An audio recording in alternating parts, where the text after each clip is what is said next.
सैनिकों को अपनी आंखों पर यकीन नहीं हो रहा था। उन्हें तुरंत समझ आ गया कि ये तीनों अमर हैं, इसलिए वे जल्दबाजी में उन्हें सम्राट के पास ले गए, क्योंकि सम्राट पूरे राज्य में ऐसे लोगों की तलाश कर रहा था जिनके पास अजीब शक्तियां। उसी समय एक काला जादूगर सम्राट के सामने अपना सिर काटने वाला जादू दिखा रहा था। सम्राट ये सब देख रहा था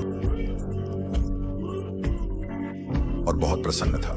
फिर उसने पूछा कि वह अमर शरीर कैसे प्राप्त कर सकता है। काले जादूगर ने कहा कि इसके लिए केवल 1000 साल चाहिए होंगे। ये सुनते ही सम्राट क्रोधित हो गया और उसने जादूगर का कटा हुआ सिर जमीन पर फेंक दिया।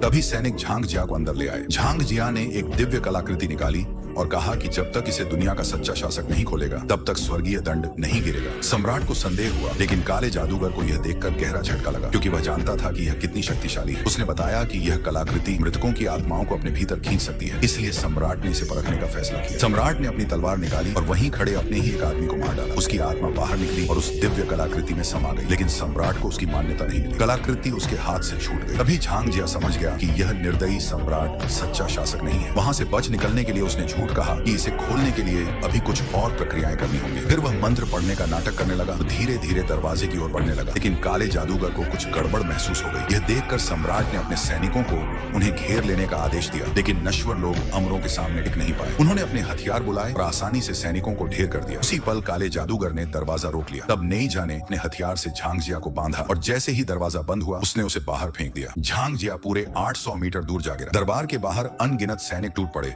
लेकिन उनमें से कोई भी उन दोनों अमरों को रोक नहीं सका।